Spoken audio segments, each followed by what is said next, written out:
He walked away and was lost in the shadows of the mound. Tiffany suddenly wanted to go home. Perhaps it was just William's sadness, but now she felt shut up in the mound. "I've got to get out of here," she muttered. "Good idea," said the toad. "You've got to find the place where the time is different, for one thing." "But how can I do that?" wailed Tiffany. "You can't see time." She stuck her arms through the entrance hole and pulled herself up into the fresh air. There was a big old clock in the farmhouse, and the time on it got set once a week. That is, when her father went to the market in Creel Springs, he made a note of the position of the hands on the big clock there, and when he got home, he moved the hands on their clock to the same position. It was really just for show, anyway. Excuse me. Everyone took their time from the sun, and the sun couldn't go wrong. Now Tiffany lay among the trunks of the old thorn bushes, whose leaves rustled continuously in the breeze. The mound was like a little island in the endless turf. Late primroses and even a few ragged foxgloves grew up here in the shelter of the thorn roots. She could have just told me where to look," she said. But she didn't know where it would be," said the toad. "She just knew the signs to look for." Tiffany rolled over carefully and stared up at the sky between the low branches. "It'll shine out," the Kelda had said. "I think I ought to talk to Hamish," she said. "Right ye are, mistress," said a voice by her ear. She turned her head. "How long have you been there?" she said. "All the time, mistress," said the pixie. Others poked their heads around the trees and out from under leaves. There were at least 20 on the mound. "You've been watching me all the time?" "Aye, mistress. 'Tis her task to watch her, Kilda. I'm up here all the time anyway, because I'm studying to become a gonigal." The young Feegle flourished a set of mouse pipes. "And they willna let me play down there on account of them saying me playing on the count of them saying my plane sounds like a spider trying to fart through its ears, mistress."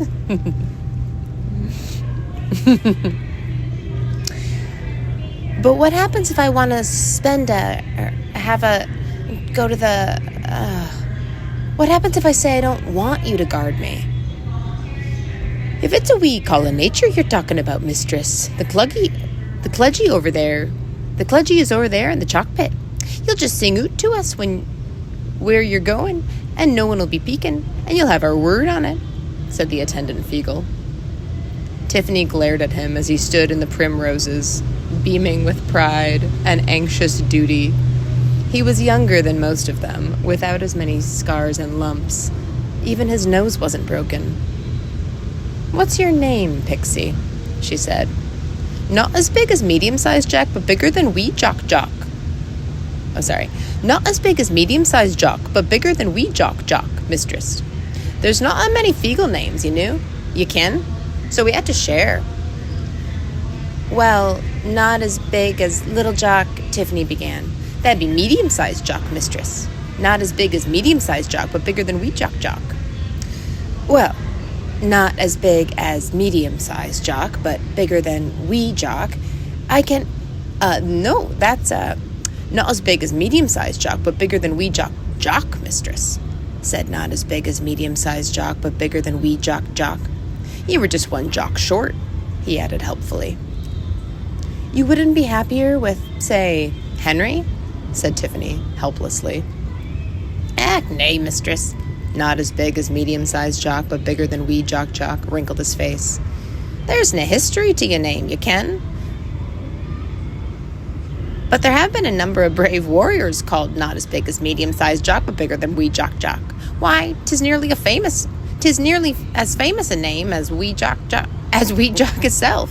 And of course, should wee Jock itself be taken back to the last world, then I'll get the name of wee Jack, which isn't to say that I mislike the name of not as big as medium-sized Jock, but bigger than wee Jock, you ken. That's been a fine story of the exploits, not as big as medium-sized Jock, but bigger than wee Jock, the pixie added, looking so earnest that Tiffany didn't have the heart to say that they must have been very long stories. Instead, she said, "Well, Please, I want to talk to Hamish, the aviator." "No problem," said not as big as medium-sized Jock, but bigger than wee Jock. He's up there right now." He vanished. A moment later, Tiffany heard, or rather, felt with her ears, the bubbling sensation of a feeble whistle.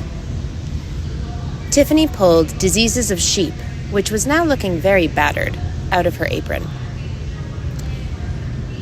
Diseases of the Sheep, sorry. There was a blank page at the back.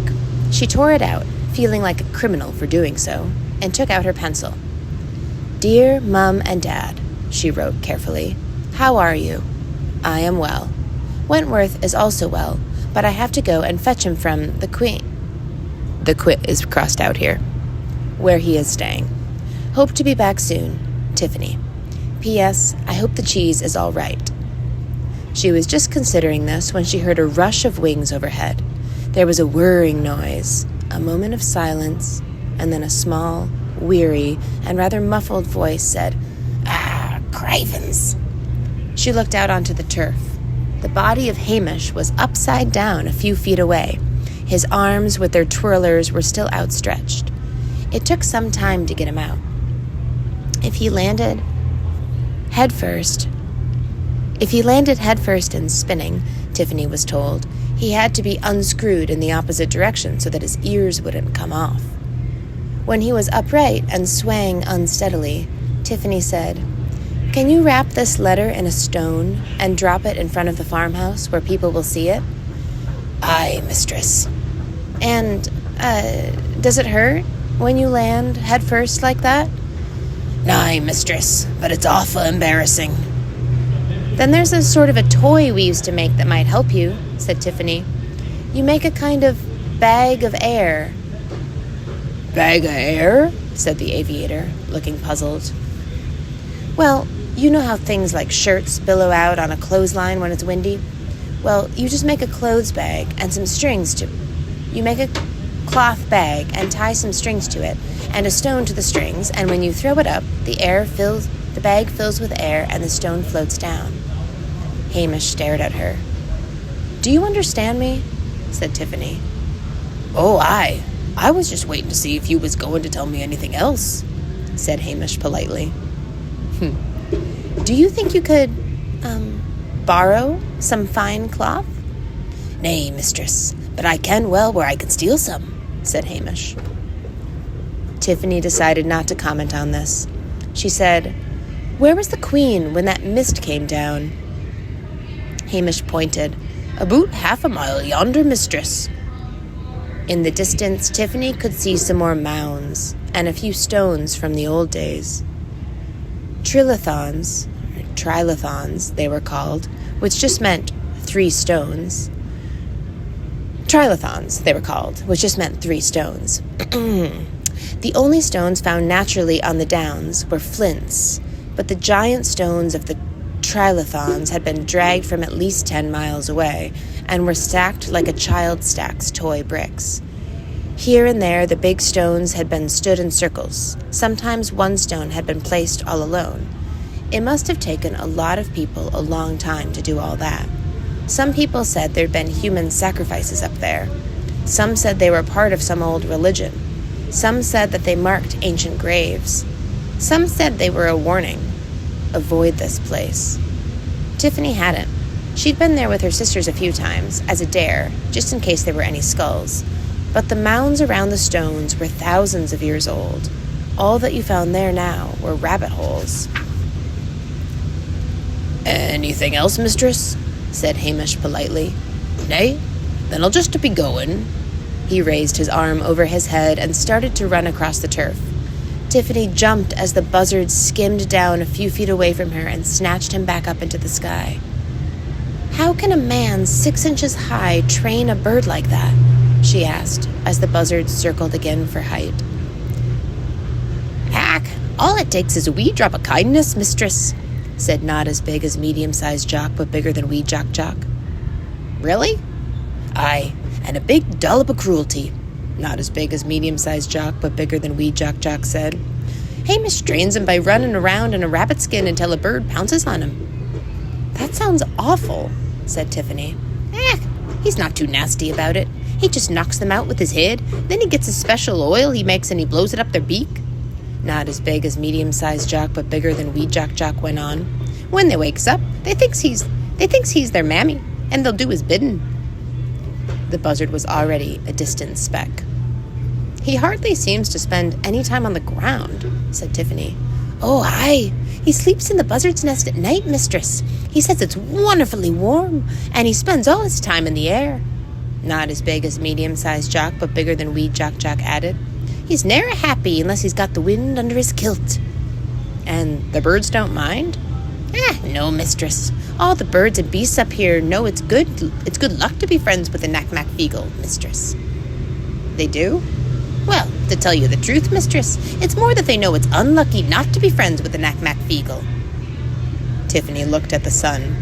It was only a few hours away from setting. "I must find the way in," she said. "Look, not as big as medium-sized Jock, but bigger than wee Jock, mistress," said the pixie patiently. Yes, thank you. Where is Rob anybody? Where is everybody, in fact?" The young pixie looked a bit embarrassed. "There's a bit of a debate going down below, mistress," he said. "Well, we've got to find my brother, okay? I am the Kelda in the vicinity, yes?" "It's a wee bit more complicated than that, mistress. They're discussing ya." "Discussing what about me?" Not as big as medium-sized Jock, but bigger than wee Jock looked as if he didn't really want to be standing there. "They're discussing, Tiffany gave up. The pixie was blushing. Since he was blue to begin with, this turned him an unpleasant violet color. "I'll go back down the hole. Give my boots a push, will you please?" She slid down the dry dirt, and Feegles scattered in the cave below as she landed. When her eyes got accustomed to the gloom once more, she saw that the galleries were crowded with pixies again. Pixies again. Some of them were in the middle of washing, and many of them had, for some reason, smoothed down their red hair with grease. They all stared at her as if caught in the act of something dreadful. "We ought to be going if we're to follow the Queen," she said, looking down at Rob Anybody, who'd been washing his face in a basin made of half a walnut shell. Water dripped off his beard, which he'd braided up. There were 3 braids in his long hair now, too. If he turned suddenly, he could probably whip somebody to death. Will," he said. "There's a wee matter we got to sort out, Kilda." He twiddled the tiny washcloth in his hands. When Rob Anybody twiddled, he was worried. "Yes," said Tiffany. "Here, will you not have a cup of tea?" said Rob Anybody. And a pixie staggered forward with a big gold cup that must have been made for a king. Tiffany took it. She was thirsty, after all. There was a sigh from the crowd when she sipped the tea. It was actually quite good. "We stole a bag of it from the peddler who was asleep down by the high road," said Rob Anybody. "Good stuff, eh?" He patted down his hair with his wet hands. Tiffany's cup stopped halfway to her lips. Perhaps the pixies didn't realize how loudly they whispered, because her ear was on a level with the conversation. She's a bit on the big side, no offense to her. Aye, but a Kelda has to be big, you ken, to have lots of wee babies. Fair enough. Big women is all very well, but if a laddie was to try to cuddle this one, he'd have to leave a chalk mark to show where he left off yesterday. She's a bit young. She'd need to have no babies yet, then. Or maybe not too many at a time, then. Not more than 10, maybe. Crivens, lads, what are you talking about? 'Tis Rob Anybody she's chosen anyway. You can see a big man's poor wee knees knocking for here. Tiffany lived on a farm. Any little beliefs that babies are delivered by storks or found under bushes tend to get sorted out early on if you live on a farm, especially when a cow is having a difficult calving in the middle of the night. And she'd helped with the lambing, when small hands could be very useful in difficult cases. She knew all about the bags of red chalk and the bags of red chalk the rams had strapped to their chests, and why you knew later on that the ewes with the red smudges on their backs were going to be mothers in the spring. It's amazing what a child who is quiet and observant can learn, and this includes things people don't think she is old enough to know. Her eye spotted Fionn on the other side of the hall. She was smiling in a worrying way. "What's happening, Rob, anybody?" she said, laying the words down carefully. Well, it's the clan rules, ye ken," said the Weagle awkwardly. "You being the new Kelda, and we're bound to ask you, see. No matter what we feel, we gotta ask you. He stepped back quickly. "I didn't quite catch that," said Tiffany. "We've scrubbed up nice, ye ken," Rob Anybody said. "Some of the lads actually had a bath in the dew pond, even though 'tis only May. And Big Jan washed under his arms for the first time ever. And Daft Woolly has picked ye a bonny bunch of flowers." Daft Woolly stepped forward, swollen with nervous pride, and thrust the aforesaid bouquet into the air. They probably had been nice flowers, but he didn't have much idea of what a bunch was, or how you picked one. Stems and leaves and dropping petals stuck out of his fist in all directions. "Very nice," said Tiffany, taking another sip of the tea. Good, said Rob Anybody, wiping his forehead. So, maybe you'd like to tell us, They want to know which one of them you're going to marry, said Fionn loudly. "It's the rules. You have to choose, or quit as Kelda. You have to choose your man and name the day." "Aye," said Rob Anybody, not meeting Tiffany's eye. Tiffany held the cup perfectly steady, but only because suddenly she couldn't move a muscle. She was thinking, this is not happening to me. I can't. He couldn't. We wouldn't. This is ridiculous. Run away. But she was aware of hundreds of nervous faces in the shadows. How you deal with this is going to be important, said her second thoughts. They're all watching you, and Fionn wants to see what you'll do. You really oughtn't to dislike a girl 4 feet shorter than you, but you do. "Well, this is very unexpected," she said, forcing herself to smile. "A big honor, of course." Aye, said Rob Anybody, looking at the floor. "And there's so many of you.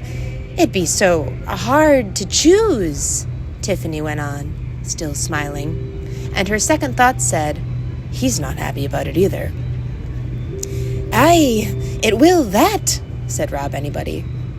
"I'd just like to have a little fresh air while I think about it," said Tiffany, and didn't let the smile fade until she was out on the mound again. She crouched down and peered among the primrose leaves. "Toad!" she yelled. The toad crawled out, chewing something. It said. "They want to marry me." "What are you eating?" The toad swallowed. "A very undernourished slug," it said. "I said they want to marry me." And, well, just think. "Oh, right, yeah, the height thing," said the toad. "It might not seem much now, but when you're 5'7", he'll still be 6 inches high." "Don't laugh at me. I'm the Kelda." "Well, of course, that's the point, isn't it?" said the toad. "As far as they're concerned, there's rules. The new Kelda marries the warrior of her choice and settles down and has lots and lots of feagles. It'd be a terrible insult to refuse." "I am not going to marry a feagle. I can't have hundreds of babies. Tell me what to do." "Me? Tell the Kelda what to do? I wouldn't dare," said the toad. "And I don't like being shouted at. Even toads have their pride, you know." He crawled back into the leaves. Tiffany took a deep breath, ready to shout, and then closed her mouth. The old Kelda must have known about this, she thought. So she must have thought I'd be able to deal with it. It's just the rules, and they didn't know what to do about them. None of them wanted to marry a big girl like her, even if none of them would admit it. It was just the rules. There must be a way around it. There had to be. But she had to accept a husband, and she had to name the day. They told her that. She stared at the thorn tree for a moment. She thought. She slid back down the hole. The pixies were waiting nervously, every scarred and bearded face watching hers. "I accept you, Rob Anybody," she said. Rob Anybody's face became a mask of terror. She heard him mutter, "Crifins," in a tiny voice. "But, of course, it's the bride who names the day, isn't it?" said Tiffany cheerfully. "Everyone knows that." Rob Anybody quavered. "That's the tradition, right enough." "Then I shall." Tiffany took a deep breath. "At the end of the world is a great big mountain of granite rock, a mile high," she said. "And every year, a tiny bird flies all the way to the rock and wipes its beak on it. Well, when the little bird has worn the mountain down to the size of a grain of sand, that's the day I'll marry you, Rob Anybody Feegle." Rob Anybody's terror turned to outright panic, but then he hesitated and very slowly started to grin. "Aye, good idea," he said slowly. "It does not do to rush these things." "Absolutely," said Tiffany. "And that gives us some time to sort out the guest list and that," the pixie went on. "That's right. Plus there's the business with the wedding dress and buckets of flowers and that kind of stuff," said Rob Anybody, looking more cheerful by the second. "That sort of thing can take forever, you can." "Oh, yes," said Tiffany. "But she's really just said no," Fionn burst out. "It'd take millions of years for the bird to—" "She said aye," Rob Anybody shouted. "Yeah, heard her, lads. And she's named the day. That's the rules." Nae problem boot the mountain either," said Daft Willie, still holding out the flowers. "Just you tell us where it is, and I reckon we could had it done a lot faster than any wee birdie." "No, it's gotta be the bird," yelled Rob Anybody desperately. "Okay, the wee birdie. Nae more arguing. Anybody feeling like arguing will feel my boot. Some of us has got a wee laddie to steal back from the queen." He drew his sword and waved it in the air. "Who's coming with me?" That seemed to work. The Knack-Mack Feegle liked clear goals. Hundreds of swords and battle axes and one bunch of battered flowers, in the case of Daft Willie, were thrust into the air, and the war cry of the Knack-Mack Feegle echoed around the chamber. The period of time it takes a pixie to go from normal to mad fighting mood is so tiny it can't be measured on the smallest clock. Unfortunately, since the pixies were very individualistic, each one had his own cry, and Tiffany could only make out a few over the din. "They can take our lives, but they cannot take our trousers." "You'll take the high road, and I'll take your wallet." There can only be 1,000. But the voices gradually came together in one roar that shook the walls. "Nay king, nay queen, nay lord, nay master, we will not be fooled again." This died away. A cloud of dust dropped from the roof, and there was silence. "Let's gay! Let's gay!" Something like that, cried Rob Anybody. As one Feegle, the pixies swarmed down the galleries and across the floor and up the slope to the hole. In a few seconds, the chamber was empty, except for the Gonagle and Fionn. "Where have they gone?" said Tiffany. They just go," said Fionn, shrugging. "I'm going to stay here and look after the fire. Someone ought to act like a proper Kelda." She glared at Tiffany. "I do hope you find a clan for yourself soon, Fionn," said Tiffany sweetly. The pixie scowled at her. "They'll run a rune for a while." "Oh." "They'll run a rune for a while, maybe stun a few bunnies and fall over a few times," said William. "They'll slow down, and when they find out they don't ken what they're supposed to do yet." "Do they always just run off like this?" said Tiffany. Well, Rob Anybody doesn't want to much talk about marrying," said William, grinning. "Yes, we have a lot in common in that respect," said Tiffany. She pulled herself out of the hole and found the toad waiting for her. I listened in, he said. Well done. Very clever. Very diplomatic. Tiffany looked around. There were a few hours to sunset, but the shadows were already lengthening. "We'd better get going," she said, tying on her apron. "And you're coming, Toad." "Well, I don't know much about how to get into," the Toad began, trying to back away. But Toads can't back up easily, and Tiffany grabbed him and put him in her apron pocket. She headed for the mounds and stones. "My brother will never grow up," she thought, as she ran across the turf. That's what the old lady said. How does that work? What kind of a place is it where you never grow up? The mounds got nearer. She saw William, and not as big as medium-sized Jock, but bigger than wee Jock, running along beside her, but there was no sign of the rest of the Knack-Mack-Feegle. And then she was among the mounds. Her sisters had told her that there were more dead kings buried under there, but it had never frightened her. Nothing on the downs had ever frightened her. But it was cold here. She'd never noticed that before. Find a place where time doesn't fit. Well, the mounds were history. So were the old stones. Did they fit here? Well, yes, they belonged to the past, but they'd ridden on the hills for thousands of years. They'd grown old here. They were part of the landscape. The low sun made the shadows lengthen. That was when the chalk revealed its secrets. At some places, when the light was right, you could see the edges of old fields and tracks. The shadows showed up what brilliant noonlight couldn't see.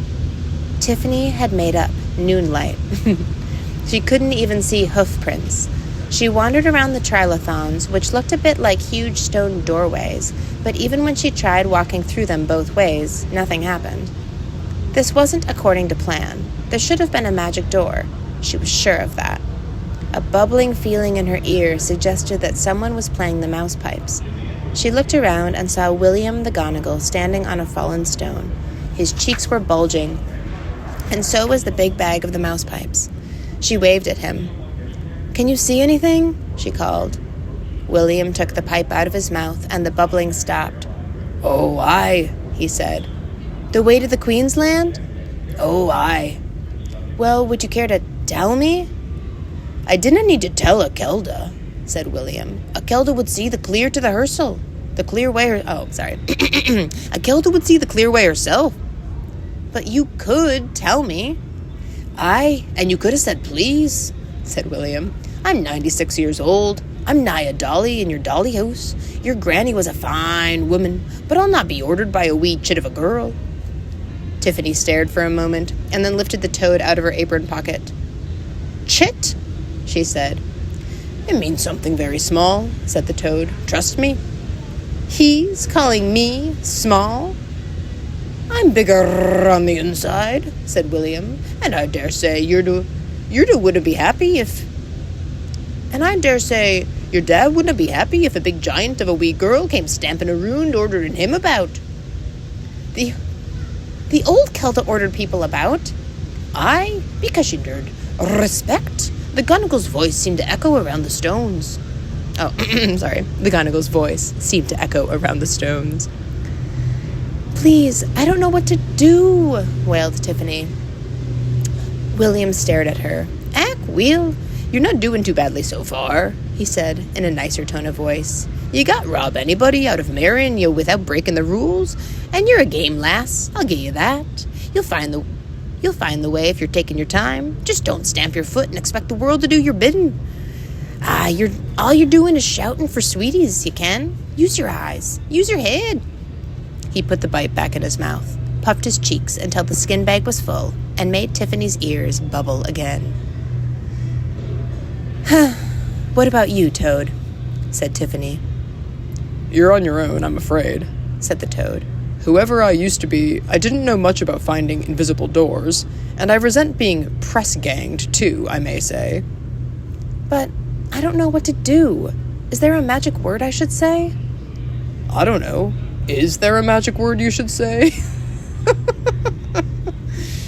said the Toad, and turned over. Tiffany was aware that the Knack-Mack-Feegle were turning up. They had a nasty habit of being really quiet when they wanted to. "Oh, no," she thought. "They think I know what to do. This isn't fair. I haven't got any training for this. I haven't been to the witch school. I can't even find that. The opening must be somewhere around here, and there must be clues, but I don't know what they are. They're watching to see if I'm any good, and I'm good at cheese, but that's all. But a witch deals with things. She put the toad back in her pocket and felt the weight of the book, Diseases of the Sheep. When she pulled it out, she heard a sigh go up from the assembled pixies. They think words are magical. She opened the book at random and frowned. Cloggets, she said aloud. Around her, the pixies nodded their heads and nudged one another. Cloggets are a trembling of the grebes and hoggets, she read, which can lead to inflammation of the lower pasks. If untreated, it may lead to the more serious condition of sloke. Recommended treatment is the daily dosing with turpentine until there is no longer either any trembling or turpentine or sheep. She risked looking up. Feagles were watching her from every stone and mound. They looked impressed. However, the words and diseases of the sheep cut no ice with magic doorways. Scrabbity, said Tiffany. There was a ripple of anticipation.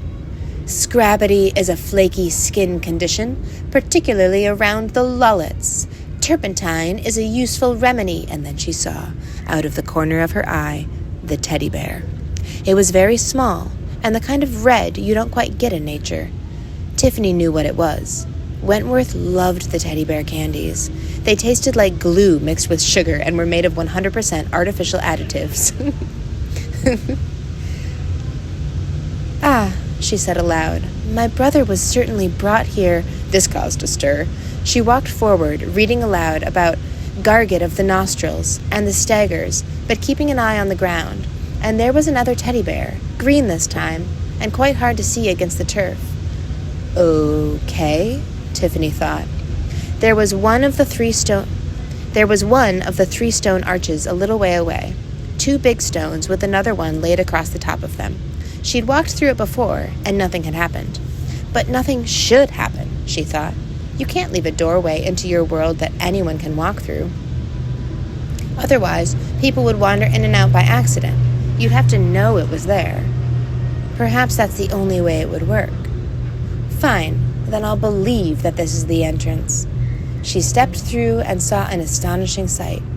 Green grass, blue sky becoming pink around the setting sun, a few little white clouds late for bed, and a general, warm, honey-colored look to everything. It was amazing that there could be a sight like this. The fact that Tiffany had seen it nearly every day of her life didn't make it any less fantastic. As a bonus, you didn't even have to look through any kind of stone arch to see it. You could see it by standing practically anywhere. Except something was wrong. Tiffany walked through the arch several times and still wasn't quite sure. She held up a hand at arm's length, trying to measure the sun's height against the horizon. And then she saw the bird. It was a swallow, hunting flies, and a swoop took it behind the stones. The effect was odd, almost upsetting. It passed behind the stone, and she felt her eyes move to follow the swoop, but it was late. There was a moment when the swallow should have appeared, and it didn't. Then it passed across the gap, and for a moment was on both sides of the other stone at the same time. Seeing it made Tiffany feel that her eyeballs had been pulled out and turned around. Look for a place where the time doesn't fit. The world seen through that gap is at least 1 second behind the time here, she said, trying to sound as certain as possible.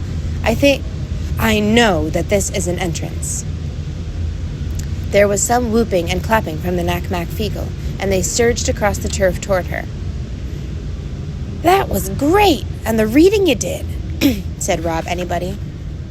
I didn't understand a single word of it. Aye, it must have been a powerful language if you canna make out what the hell is going on about, said another pixie. You definitely had the makings of a Gelda mistress, said not as big as medium-sized Jock, but bigger than wee Jock. Aye, said Daft Willie. "It was smashing the way you spotted them candles and didn't let on. We didn't think you see the wee green one, too." The rest of the pixies stopped cheering and glared at him. "What did I say? What did I say?" he said. Tiffany sagged. "You all knew that was the way through, didn't you?" she said. "Oh, aye," said Rob Anybody. "We ken that kind of stuff. We used to live in the Queen's country, you ken, but we rebelled against her evil rule. And we did that. And then she threw us out on account of the being drunk and stealing and fighting all the time," said Daft Willie. It wasn't like that.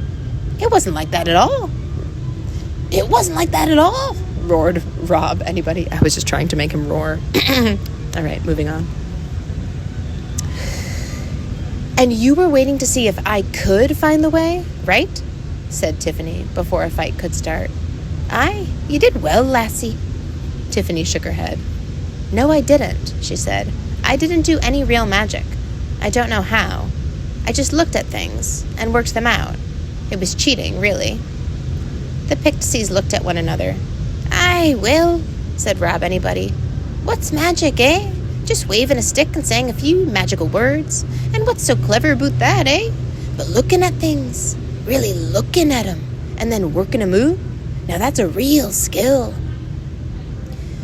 "Aye, it is," said William the Gonigal, to Tiffany's surprise. "You used your eyes and used your head. That's what a real hag does.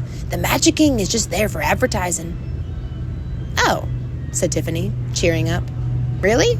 Well, then, there's our door, everyone." "Right," said Rob Anybody. "Now show us the way through." Tiffany hesitated and then thought, "I can feel myself thinking. I'm watching the way I'm thinking. And what am I thinking? I'm thinking, I walked through this arch before and nothing happened. But I wasn't looking then. I wasn't thinking either. Not properly. The world I can see through the arch isn't actually real. It just looks as though it is. It's a sort of magical picture, put there to disguise the entrance. And if you don't pay attention, well, you just walk in and out of it, and you don't realize it." Aha, she walked through the arch. Nothing happened. The Knack-Mack Feegle watched her solemnly. "Okay," she thought, "I'm still being fooled, aren't I?" She stood in front of the stones and stretched out her hands on either side of her and shut her eyes. Very slowly, she stepped forward. Something crunched under her boots, but she didn't open her eyes until she couldn't feel the stones anymore. When she did open them, it was a black and white landscape.